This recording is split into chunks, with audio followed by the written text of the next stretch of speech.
Hey guys, Jim here with another video on my ranking the video collection. This time we're going to cover Mel Brooks, one of my absolute favorite filmmakers of all time. I've seen every one of these movies with the exception of the earliest three on the list chronologically. I didn't see those theatrically, but starting with Young Frankenstein, I saw all of his films theatrically. But before we begin, if you would give me a like and a subscribe if you like what you see, and a comment. Let me know how you feel about Mel Brooks and how you would rank these movies. Now, normally I would lay the cases for each movie down as I count these movies down. However, unfortunately, or fortunately, depending on how you look at it, I have 9 out of these 10 movies as part of this big collection. Okay? So I can't just keep on laying this down every 2 seconds and say, okay, so I'm going to lay the discs down. So this one won't look as nice as the other ones, but hopefully you'll stick around. So there are 10 movies in this collection, or in this collection there's 9, but there's 10 Mel Brooks titles totally that I have. I do not own Dracula Dead and Loving It because I can't stand that movie. I also do not own Life Stinks. I don't even know if that one is available on Blu-ray, to be honest. I haven't seen that movie since it was out on VHS. So without further ado, we're going to start with number 10 and work our way down to number 1.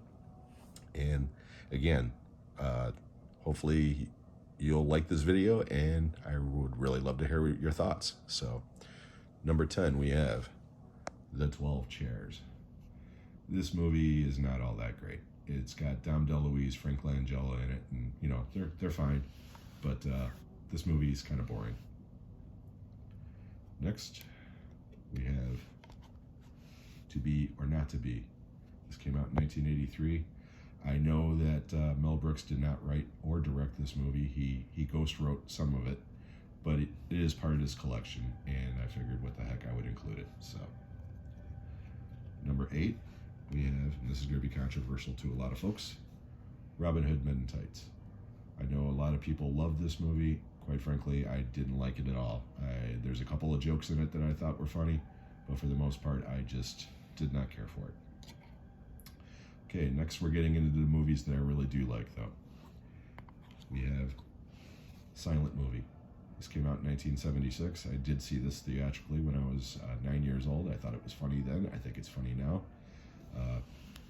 Can't see him, but Marty Feldman is right there in the middle. He's great, as always. And yeah, I really like Silent Movie.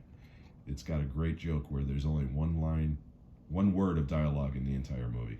So if you haven't seen it, I won't spoil it. Okay, now we are getting down to the creme de la creme.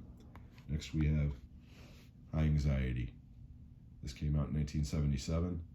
This is his spoof of the Alfred Hitchcock movies. And yes, it is extremely silly, but it is hilarious. I love High Anxiety. Cloris Leachman and Harvey Korman, I think, are just terrific in this movie. They are so funny together. Okay, now we are getting down to the top 4, and these are separated by a hair on all of them because I love all of them. We have Spaceballs. Again, saw it theatrically.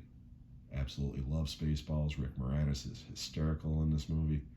Yeah, Spaceballs is great. Next, we have, hey, look, it's a case. The Producers. This is the only one that I do have outside of that collection. This is a Kino release, and who doesn't love The Producers? It is such a great classic movie. Gene Wilder and Zero Mostel are so good in this movie. So yeah, that's Producers. That's number 4. Number 3, History of the World. A lot of people don't like this movie. I absolutely love it. I've been quoting it since I saw it theatrically. I can sing the Insurrection song, nope, word for word. I love History of the World. The top 2 to me are equally good, so this was literally like flipping a coin. But number 2, I got to go with Young Frankenstein. This was the first Mel Brooks movie I ever saw, and I was like 7 years old at the time, and it became my gateway to both Mel Brooks and horror movies, basically. And I absolutely love Young Frankenstein. It's one of the funniest movies of all time. However, this may be the funniest movie of all time. Number one is, of course, Blazing Saddles. One of my favorite hobbies is watching people react to Blazing Saddles on YouTube. I think it's hilarious, especially when they don't know anything going in.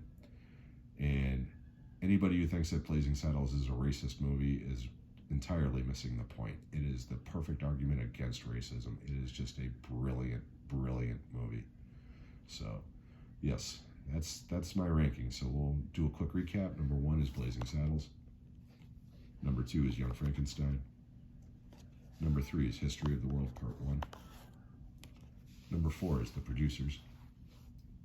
Number five is Spaceballs. Number six is High Anxiety. Number seven is Silent Movie. Sorry. Number eight is Robin Hood Men in Tights. Number nine is To Be or Not to Be. And bringing up the rear is The 12 Chairs. So I hope you enjoyed this video. Please leave a comment below. Let me know how you feel about these rankings, if yours are any different, how you feel about Mel Brooks.